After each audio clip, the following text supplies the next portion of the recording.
Hello student, good morning all of you. Today we are going to teach class 12 physical education chapter first planning in sports. So planning in sports 1.1 introduction. So what introduction? Planning is a vital to success in any human endeavors. If a proper and predict the potential of the challenge in the hands of the success dramatically increase in physical education. So देखिए planning introduction क्या है।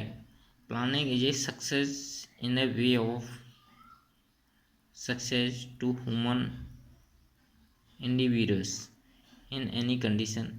जब हम किसी work को करने से पहले, किसी टूर्नामेंट को ऑर्गेनाइज कराने से पहले उसके प्रति एक प्लानिंग करेंगे तो उसमें सक्सेस चैलेंजली इन्हांस होना है, चांस होना है सक्सेसली होने, इंक्रीज होना है। फिजिकल एजुकेशन के according participation sports is a vital of a success. Sports में इसका बहुत बड़ा रोल होता है कि जब तक हम किसी टूर्नामेंट को सक्सेस करने से पहले प्लानिंग, टूर्नामेंट को ऑर्गेनाइज कराने से पहले प्लानिंग नहीं करेंगे तो हमारा टूर्नामेंट अनसक्सेसफुल हो सकता है।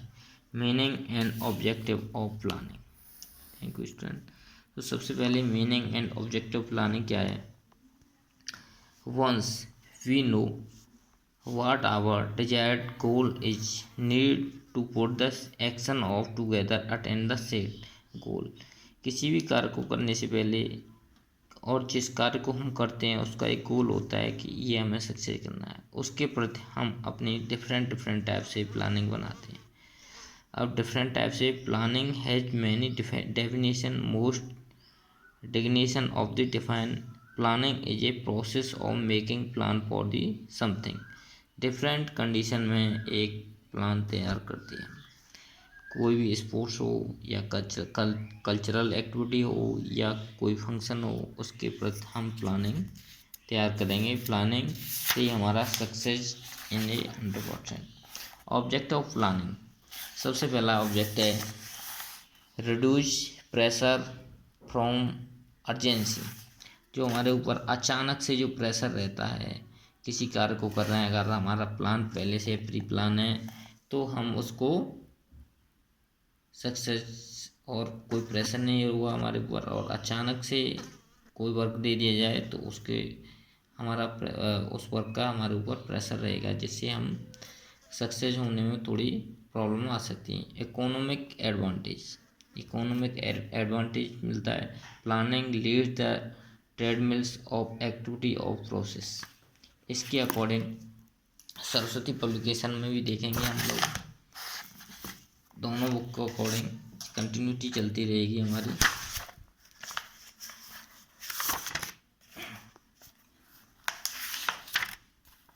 देखिए टू रिड्यूस अननेसेसरी प्रेशर और इमीडिएटली, अचानक से तत्काल जो दबाव हमारे ऊपर होता है किसी कार्य को करने के लिए, वो हमारे ऑब्जेक्टिव में है।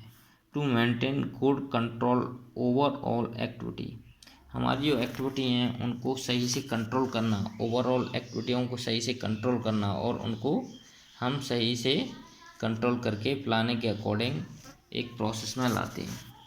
टू फैसिलिटेट प्रॉपर कोऑर्डिनेशन, अगर हमारा प्लानिंग होता है, सारे स्टूडेंट का प्लानिंग और ऑर्गेनाइज्ड कमेटी का प्लानिंग होता है तो उसमें हमें कोई प्रॉब्लम नहीं आती, कंट्रोलिंग अच्छी होती है, अच्छा तालमेल होता है, तालमेल के अकॉर्डिंग हम अपने सक्सेस की तरफ निकलते हैं। To reduce the chance of mistake, planning के अकॉर्डिंग कोई भी वर्क करते हैं तो उसमें कोई भी चांस नहीं होता है, चांस मिस्टेक चांस कम रहते हैं। टू इंक्रीज इफ़िशेंसी, जो क्षमता है हमारी, जो क्षमता है उसमें इंक्रीजमेंट, उसको बढ़ा, क्षमता को जितना हम अच्छे से परफॉर्म करते हैं और भी बेटर कर सकते हैं। टू इन्हांस क्रिएटिविटी, ठीक है, सकारात्मकता के साथ वृद्धि करना मीन्स क्रिएटिव करना, एक अच्छी सोच, अच्छे विचारों के साथ, एक पॉजिटिव थिंकिंग, पॉजिटिव एनहांस के साथ हम सक्सेस की तरफ जाते हैं।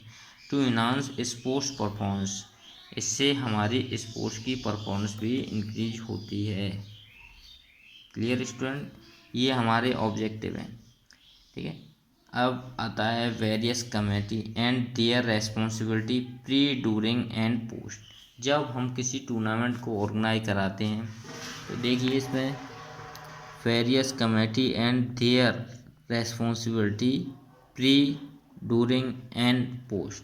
देखिए pre, during and post. Pre means tournament organise होने से पहले, ड्यूरिंग उसके दौरान, एंड पोस्ट मीन्स बाद में।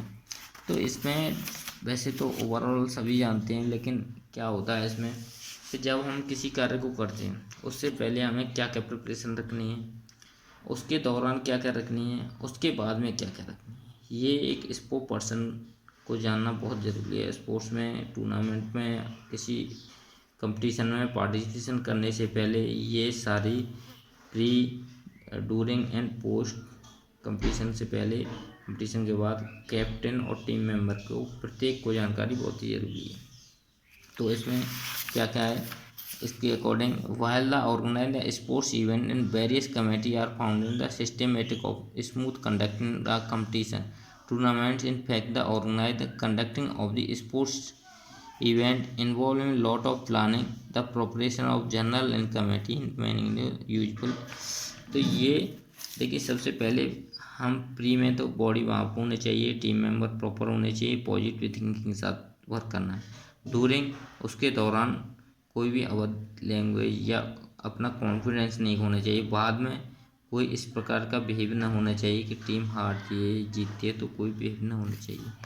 अब आता है various committee and organising track and field meet and sports. जब हम ट्रैक एंड फील्ड की मीट और स्पोर्ट्स कराते हैं तो उसके लिए वेरियस कमेटी बना के तैयार करते हैं। उसके अकॉर्डिंग ही हम अपना एक सक्सेस की तरफ एक कमेटी बना के रखते हैं। तो सबसे पहले उसमें कमेटी में देखेंगे एडमिनिस्ट्रेटिव डायरेक्टर, हेड जो होते हैं उसके, प्रशासनिक निदेशक, उसके एग्जीक्यूटिव डायरेक्टर, कार्यकारी, उनकी उपस्थिति न हो तो उनकी कार्यकारी समिति होती है। ऑर्गेनाइज कमेटी जो टूर्नामेंट कराती है, जैसे हमारे भी यहाँ स्कूल में या किसी भी फंक्शन में कराएंगे तो डिफरेंट फील्ड में और अलग अलग मेंबर को रेस्पॉन्सिबिलिटी जाएंगे, वही उनके ऑल इन ऑल होंगे, सर्वा होंगे। उसके अकॉर्डिंग कौन कौन सी कमेटी हैं, सबसे पहली publicity committee, transportation committee, boarding and lodging committee, decoration and ceremony committee, ground and equipment committee,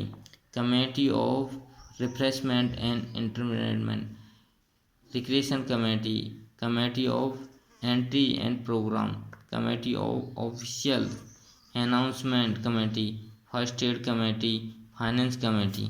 ये सारी कमेटी हैं। अब pre, during and post tournament responsibility, ये रेस्पॉन्सिबिलिटी भी दी हुई है इसमें।